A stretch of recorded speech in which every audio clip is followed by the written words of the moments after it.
नमस्कार, स्वागत आहे तुमचं सीमाज बेस्ट किचनमध्ये। तर आज आपण बनवूया पालक अंडा करी। खूप छान टेस्टी आणि ह्या थंडीच्या दिवसामध्ये तर भाजी ही मस्त अशी भन्नाट लागते चव। तर एकदम सोपी पद्धत वापरून आता ही भाजी आपण बनवणार आहोत। चला मग रेसिपीला सुरुवात करूया। तर इथे मी अंडी घेतलेली आहेत आणि पालक ही स्वच्छ निवडून धुवून घेतलेला आहे बारीक चिरून। तर आता आपण कुकरमध्ये अंडी आणि भाजी पालकची एकत्र घालणार आहोत कुकरमध्ये शिजायला। तर मी इथे पालकमध्ये काही हिरव्या मिरच्याही घातलेल्या आहेत। तर पाणी घालून आपण आता हे शिजवून घेऊया।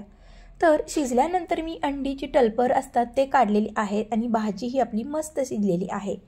तर आता आपण ही भाजी थंड झाल्यानंतर मिक्सरमधून बारीक करून घेणार आहोत। तर त्याआधी मी सुकं खोबरं थोडंसं वाटून घेते, त्यासोबत जिरेही थोडेसे वाटून घेऊया। तर आता खोबरं आणि जिरे बारीक झालेले आहेत, त्यामध्येच आता आपण घालूया हिरवी मिरची, अद्रक आणि लसूण आणि कोथिंबीर। तर हे आपल्याला घालायचं आहे, बारीक करून घ्यायचं आहे। तर यामध्येच आता आपण लगेच जे पालक शिजलेली होती ती इथे घालायची आहे। आता सर्व घालून झालेलं आहे, आता बारीक करून घेऊया। तर इथे बारीक करून झालेली आहे पेस्ट मस्त अशी ही पालकची। तर आता आपण अंडी फ्राय करून घेऊया। तर इथे मी तवा घेतलेला आहे, तव्यावरती 1 चमचा तेल घातलेलं आहे आणि अर्धा चमचा इथे मी लाल मिरची पावडर घातलेली आहे। तर आता आपण अंडी घालूया आणि 1 मिनिट आपल्याला अंडी अशी फ्राय करून घ्यायची आहेत। तर गॅसची फ्लेम स्लो ठेवायची आहेत। तर अंडी अशी खालीवरती करून आपल्याला चांगली भाजून घ्यायची आहेत। तर अंडी तिकडे भाजलेली आहेतच। तर आता आपण पालक अंडा करी बनवूया। तेल घातलेलं आहे 3 चमचे, तेजपत्ता, 2 हिरवी इलायची, छोटासा दालचिनीचा तुकडा एवढं घालायचं आहे आपल्याला इथे गरम मसाल्यामध्ये। तर कांदा 1 चिरून घातलेला आहे बारीक कांदा आणि हे सर्व मसाले परतले की 2 ते 3 सुक्या लाल मिरच्या घालायच्या आहेत। नंतर इथे मी टोमॅटो 1 घातलेला आहे। तर टोमॅटो, कांदा आणि खडे मसाले हे चांगलं परतण्यासाठी, लगेच भाजण्यासाठी इथे थोडंसं मी मीठ घातलेलं आहे। मिठामुळे मसाले लगेच भाजले जातात। तर आता आपण जी पेस्ट बनवलेली होती, पालक, लसूण, हिरवी मिरची हे सर्व वाटण केलेलं आहे, तर ते आता आपण हे चांगलं चरचरीत भाजून घ्यायचं आहे।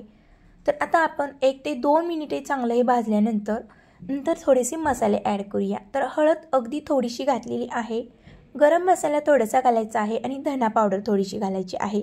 तर आता आपण हे सर्व मसाले मिक्स करून घेऊया आणि थोडंसं पाणी घालूया, म्हणजे आपली ही ग्रेव्ही आहे ती चांगली शिजली जाईल। तर वरती 2 ते 3 मिनिटे झाकण ठेवूया, स्लो गॅस करायचा आहे। तर आता आपण पुन्हा एकदा हे मिक्स करून घेऊया। तर आता आपण इथे दही घालणार आहोत। जर दही नसेल तर दुधावरची साही घातली तरीही चालेल। इथे दही वापरल्यामुळे आपल्या भाजीला मस्त अशी क्रीमी टेस्ट येणार आहे। कट जर जास्त झाला असेल भाजीमध्ये तर बॅलन्स होतो आणि क्रीमी असं टेक्स्चर येतं भाजीला। नंतर सर्व ग्रेव्ही भाजून झाल्यानंतर, दही छान फेटून मिक्स झाल्यानंतर अंडी आपल्याला परतलेली आहेत ती घालायची आहेत। तर अंडीचा कलर तुम्ही बघू शकता, आपण फ्राय करून घेतलेली आहेत। तर आता आपण ही अंडी मिक्स करून घेऊया आणि गरजेनुसार आता आपल्याला यामध्ये पाणी घालायचं आहे। तर ही भाजी जास्त पातळ नसते, थोडीशी दाटसर असते, कारण की पालकचा थिकनेस थोडासा घट्टच ठेवावा लागतो। तर आता आपण चवीपुरतं मीठ घालूया आणि इथे मी कसुरी मेथी वापरत आहे। कसुरी मेथीने खूप छान स्मेल येतो आणि टेस्ट फार छान लागते। तर आता हे सर्व मिक्स करून घेऊया आणि वरती झाकण ठेवून आपण 1 मिनिट बारीक गॅसवरती शिजू द्यायची आहे ग्रेव्हीला। तर बघू शकता 1 मिनिट मी ग्रेव्ही छान शिजवलेली आहे अंड्यासोबत। तुम्ही थिकनेसही बघू शकता आणि कलर किती छान आलेला आहे।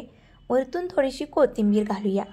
तर इथे आपली मस्त अशी पालक अंडा करी चमचमीत अशी झणझणीत तयार झालेली आहे। तर ही भाजी थंड झाल्यानंतर घट्ट होते, म्हणून थोडीशी इथे मी थोडीशी पातळ ठेवलेली आहे पहिल्यांदा। तर आता आपण एका डिशमध्ये सर्व करून घेऊया। तर भाजीचा कलर तुम्ही बघू शकता आणि दाटसरपणा ही किती मस्त अशी झालेली आहे भाजी ही। तर ही भाजी तुम्ही चपाती किंवा रोटी किंवा भातासोबतही खाऊ शकता। अतिशय टेस्टी आणि मस्त अशी झालेली आहे झणझणीत। तर ही रेसिपी तुम्हाला कशी वाटली? थंडीच्या दिवसामध्ये पालकचा वापर तुम्ही जरूर करा, खूप चांगली असते पालक आपल्या आरोग्यासाठी। तर ही रेसिपी आवडल्यास लाईक, शेअर, सबस्क्राईब करायला विसरू नका। भेटूया पुढच्या रेसिपीमध्ये। बाय।